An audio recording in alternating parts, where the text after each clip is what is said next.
বাসটা পালানোর চেষ্টা করে, তো পালাতে গিয়ে বাসটা আমার ওপর দিয়ে চলে যায়। Entirely crushed my lower body and I'm like lying in a pool of blood at a police case and all, and nobody wanted to get involved. So very luckily Manipal hospital was nearest from Birla Mandir. All this time I was so jealous of every single person who could walk. Hi, আমি সৃজনী। আমার 2024-এ পয়লা বৈশাখে 14th April একটা accident হয়, which was pretty much life altering for me. The next 2 years were pure hell, but now that I'm on the other side of it, I'll like to look back on the story. সেই দিনকে বাস এসে বাইকটার সাথে collide করে, বাইকটা ছিটকে পড়ে, পালাতে গিয়ে বাসটা আমার ওপর দিয়ে চলে যায়, তো একটা চাকা উঠিয়ে দেয় পুরোটা। তারপরে I think the driver realized যে এটা একটা মানে কিছুর ওপর উঠে গেছে, তখন আবার আমার ওপর দিয়ে ব্যাক করে, তারপরে সাইড দিয়ে পালায়। তো this was entirely crushed my lower body, everything from my lower abdomen to my legs and everything else. আমার জ্ঞান আসে এমার্জেন্সিতে। Then I started feeling the pain, and the pain was it was indescribable. I just at that moment I didn't want to be in my senses. I just wanted যে next blackout টা কখন হবে। There was a small, like there was a cut on my head যেটা stitch করে দেয়, but for some reason আমাকে যেখানেই শোয়া ছিল it was like full of blood. I was bleeding and nobody could tell. তো যখন আমাকে আইটিইউতে দেয় তখন ওরা আমাকে পাশ ফিরিয়ে দেখে যে there was a major like perineal injury, which is like the region from the vagina to the rectum was entirely split open. It was like open like a book. তো প্রচণ্ড ব্লিডিং হচ্ছিল ওখান দিয়ে। তারপরে এটার পরে আমি কমপ্লিটলি আমার জ্ঞান চলে যায় 9টার পর। তারপরে রাতে আমার সার্জারি হয়।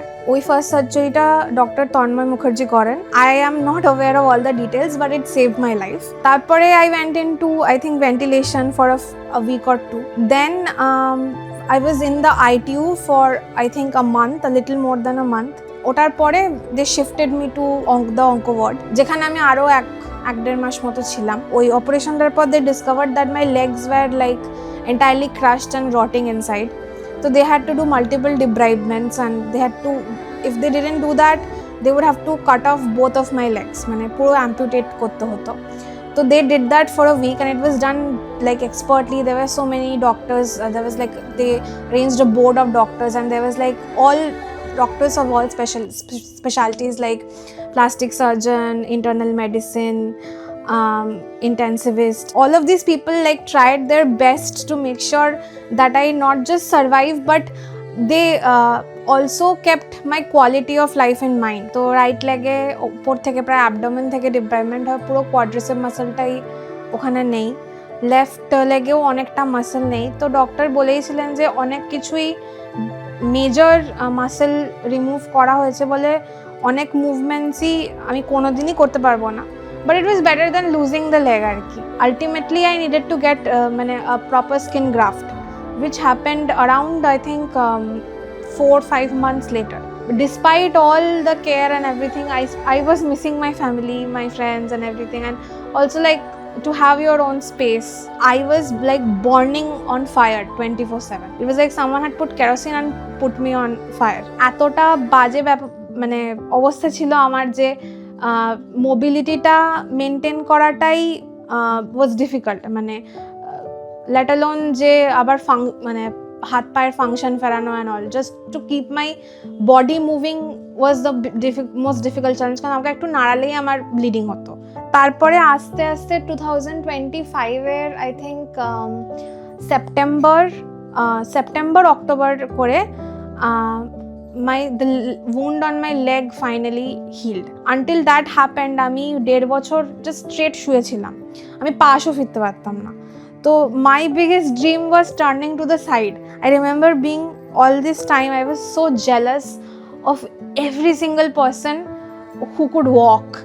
Like আচ্ছা আমার ধরো কেউ এসে বললো যে আজকে রাস্তায় অনেক ভিড় ছিল, খুব কষ্ট হয়েছে আসতে, and I was like this is such a privilege. I wish এই কষ্টটা আমারও হয়। আমার যে কোলোস্টমি করে দিয়েছিলেন ডক্টর মুখার্জি, উনি বললেন যে যখন তুমি নিজে নিজে হেঁটে you will be totally independent, then I will reverse the colostomy. তো এই রিসেন্টলি এই 27th জানুয়ারিতে আমার কোলোস্টমি রিভার্সালটা হয় না। আই এম লাইক এক সপ্তাহ পোস্ট অপ and it's been successful. By the grace of God, I can do almost everything. Only things, minor things that I'm like quote unquote disabled by are like my knees don't fully bend, there is a dislocation, there is a lot of muscle loss. ওই সিঁড়ি ভাঙা বা খুব দৌড়ানো বা এরকম জিনিস আমি করতে পারবো না. But other than that, I can do almost everything. So this has been like a miraculous recovery.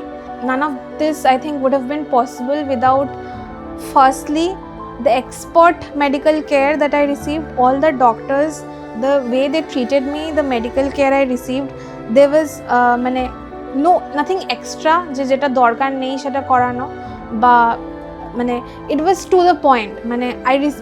I was in such a critical stage.